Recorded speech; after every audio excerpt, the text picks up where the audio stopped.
Curious about some simple home repairs before listing your house? Stick around as I answer the question of the day later in the episode.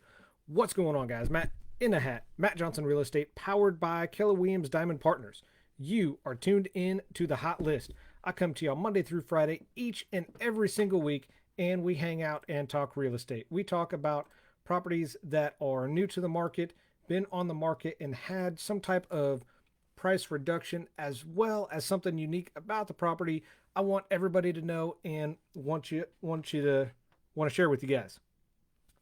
I also answer a question of the day that is submitted by you, the viewer, so stick around for that. And of course, we recognize and thank a sponsor of the week each and every week. As you guys jump in here, if you're catching this on Facebook, make sure you comment hashtag live or hashtag replay, depending on how you're catching this. If you are watching this on my YouTube channel, make sure you hit that thumbs up button, subscribe to the channel, and turn on the bell notifications so as I drop videos in here, you can come check them out. So the property we are talking about today, address is 2821 Sonora Drive right here in Emporia. It's a 3-bed, 3-bath. It does have an attached 2-car garage. It's got 2,084 square feet of finished space, currently listed at 198.5, courtesy of Eck Real Estate. So this is a ranch style house. It is in a northwest location, so it's very close to a couple elementary schools, middle school, high school. It's close to the mall. It's close to some grocery stores, close to a couple banks, Walmart. It's in an incredible location, and most people, I would guess most people in this town aren't even 100% where Sonora Drive would be. Why? Because it's one of those hidden gem locations that's quiet and not a lot of people know about. This one does have a full basement as well as a finished basement. There is a 4th non-conforming bedroom down there, and it has a walk-in closet, and of course it's got a bathroom down there. Throughout the house, they have updated fixtures, flooring. They've updated some appliances. It's got a pretty open concept and open feeling through the kitchen, dining room, and living room as well. Out back, you're going to find it's got fenced-in yard, patio, and an attached shed. So very cool property. All you got to do is just click on the link in the description. It's going to take you right to my website, and you can see the pictures for yourself. If you have any questions, you can jump back to Facebook here, or while you're on my website, all you got to do is just send me a message there, and it will absolutely get to me. Before I answer the question of the day, I do want to recognize and thank our sponsor of the week this week, and that is Nextech Wireless. Nextech Wireless, located right here in Emporia, and they've got quite a few things going on right now. Make sure you go down to the mall and talk to Earl and his team there. The address, for those that aren't sure where it is, it's 1670B, as in Bravo, Industrial Road. So all you got to do, if you know where the Flint Hills Mall is, go in there and talk to them. And they've got some sales going on right now.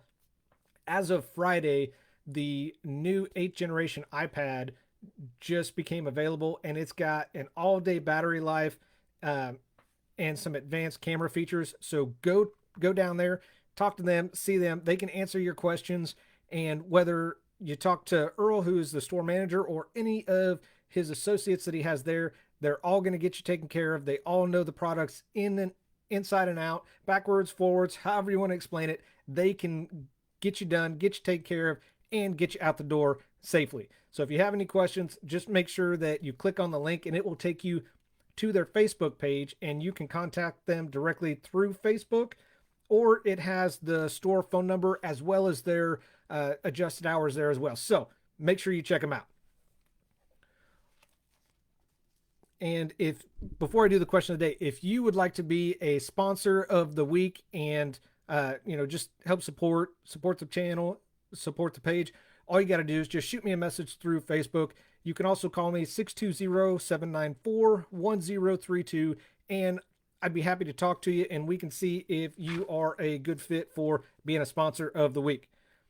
Question of the day. I answer a question of the day each and every week, And each and every day, the question of the day is submitted by you, the viewer. So make sure you keep these questions coming, because I would have a hard time doing a question of the day if y'all don't submit a question to me. So if you've submitted a question and I've answered it on the show, thank you so much. If you have a question you want answered on the show, just shoot me a message either through Facebook or through my website. So, question of the day today: are there repairs that you would recommend doing to my house before listing it? Uh, in this in this video, I have included a couple links. We've talked about the top 5 repairs and updates that you can do for best return on a house. We've also talked about the top worst repairs and returns on what you can do as well. Today is going to be a little bit different, because some of these on this list are going to be something you wouldn't necessarily consider or wouldn't really be top of mind. Because when you put your home on the market, or you're ready to put your home on the market, obviously the better it looks, the better return you're going to get, and you're going to be able to ask top dollar for your house. There are many things that can affect your home's value. Sometimes those may be out of control. Now, I'm not saying that you can't do something to bring up the value of your house. There are many things that you can do before listing your house, or before even deciding to list your house. I do have to add this little disclaimer. Keep in mind, code requirements are going to vary by city, county, and state that you live in. And to my international folks, I have no idea what your codes are. So whatever your codes are according to where you live, I would recommend checking those and see what type of requirements that you have. So what we're going to talk about today are the top 5 repairs before you list your home. Number 1, water stains. Water stains on ceilings or walls signal to any potential buyer there could be leaks somewhere. Now, it is possible that you, as the seller, may have already taken care of the leak. However, if that water stain is still there, that buyer is going to assume you haven't done anything, and may be in for a nasty surprise at some point down the road. Why I've shown houses like this, and it's turned buyers off. So if you have not already taken care of the water stain, locate the leak, get the leak repaired, and repair the water stain. And it's going to go a little beyond just slapping a coat of paint on there, because over time that water stain is going to reappear, and you're going to have to do it the right way. So do it the right way the first time, and you'll be good to go. Number 2, slow drains. This may not seem like a big deal to you, because you've lived in the house and you've lived with that slow drain for weeks, months, hopefully not years. Excuse me. Now, this could be a huge red flag to buyers, because they may assume that there are other plumbing issues, maybe not just with that slow drain, but maybe with the entire house. They may run, what I've had some buyers do is run water in other sinks and other locations just to check the pressure. When they run the water in other locations, they are checking the drains to see about the same issue. This could be a simple fix if, for example, your kid throws something down the bathroom sink, and all you got to do is just pull apart the P-trap underneath, and you're back up and running. However, if you check that, still a slow drain, may be time to call in somebody who may have a little bit better idea, or may have the equipment to check a little bit further. So call your local plumber, get an appointment with them, and just see what it is and get it fixed. By putting a little more effort into correcting and addressing the issues that you have right now, this can result in a higher selling price later. Number 3, probably my favorite on this list, as somebody who didn't do his research when buying a house. Number three, switches and outlets. Now, typically it goes without saying, people want to buy homes without electrical problems.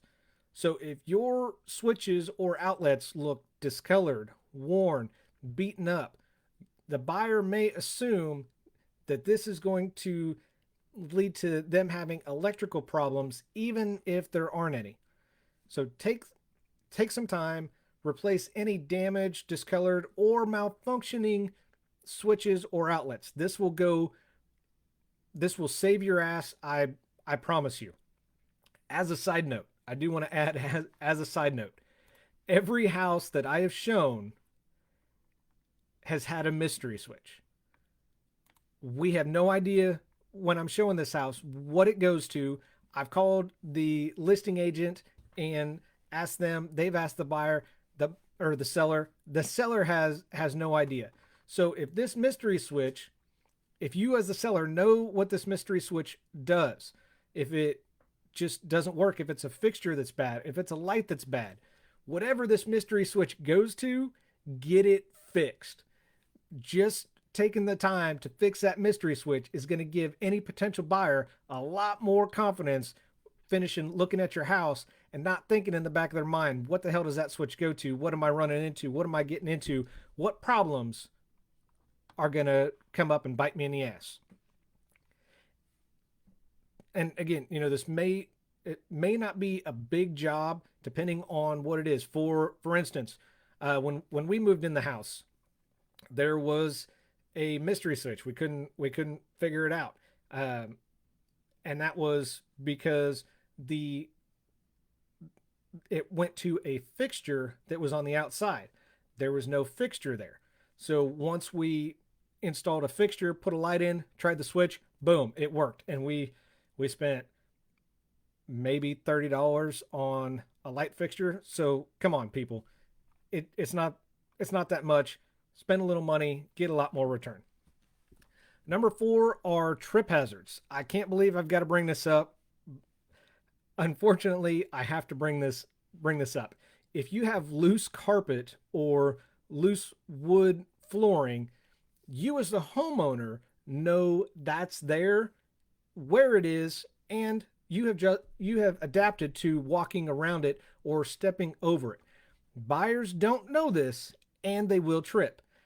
Why do I know this? Because I've seen it happen. This is not the greatest impression that you want to leave on a potential buyer with having them trip over some carpet that's peeling up.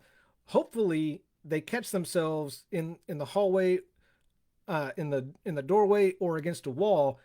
I fortunately have not seen somebody just bust their face on a kitchen cabinet or a table or something like that. Knock on wood that I don't see that, because they, as the buyers, are going to immediately see this as a hassle. They are immediately going to get pissed off and emotional about what just happened, and the house that may have been perfect for them is now out of the running because of something like this.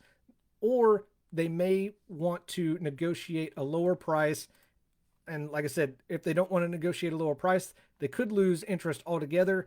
And that could have been the house for them, and you just lost that buyer. And finally, number five, walls and ceilings. We talked about the water stains right off the bat. And of course, most people have thought about this one or have done this one. I do want to keep it on the list because for whatever reason, you may do it for a different reason. Maybe it's the water stain. Maybe like our house, our kitchen was 3 different colors, or our living room was turquoise. Now, you don't necessarily want your walls dull or damaged, but you may not want them some obnoxious color either. You want them to be neutral or bright or inviting. You don't want any holes or dings in the sheetrock. You would be surprised just how far a little drywall work goes. And while you're doing that, don't forget to do the ceiling as well. Don't neglect the ceiling, whether it's a popcorn ceiling, knockdown ceiling, or just a flat painted ceiling, adding an additional coat of paint is not going to hurt because it's going to freshen it up, liven it up a little bit, and make your house standing a little bit taller than when you started out. If you're not able to do some of this work yourself, by all means, please feel free to reach out to me. I have a 5-star vendor list that I keep running track of and refer business out to people that I know, contractors, electricians, painters, that they provide 5-star service. They show up when and where they're supposed to. They don't gouge people just on little bullshit jobs or what nickel and dime them. They do phenomenal work. So if you don't want to do the work, if you're not able to do the work, then reach out to me. Let me know. I would be happy to put you in touch with some type of contractor from my 5-star vendor list and get you taken care of. If you have questions about listing your home or where to start, all you got to do, shoot me a message through Facebook. By all means, please call me 620-794-1032, and I would be happy to answer any question or concern, talk you through what the next step would be before listing your house. So that's what I got for you guys in the hot list. So thanks for watching with Matt in the Hat, Matt Johnson Real Estate, powered by Keller Williams Diamond Partners. I do this because your experience matters and should be trusted with a veteran. Y'all have an awesome Monday, and I'll see you back in here tomorrow. Take care.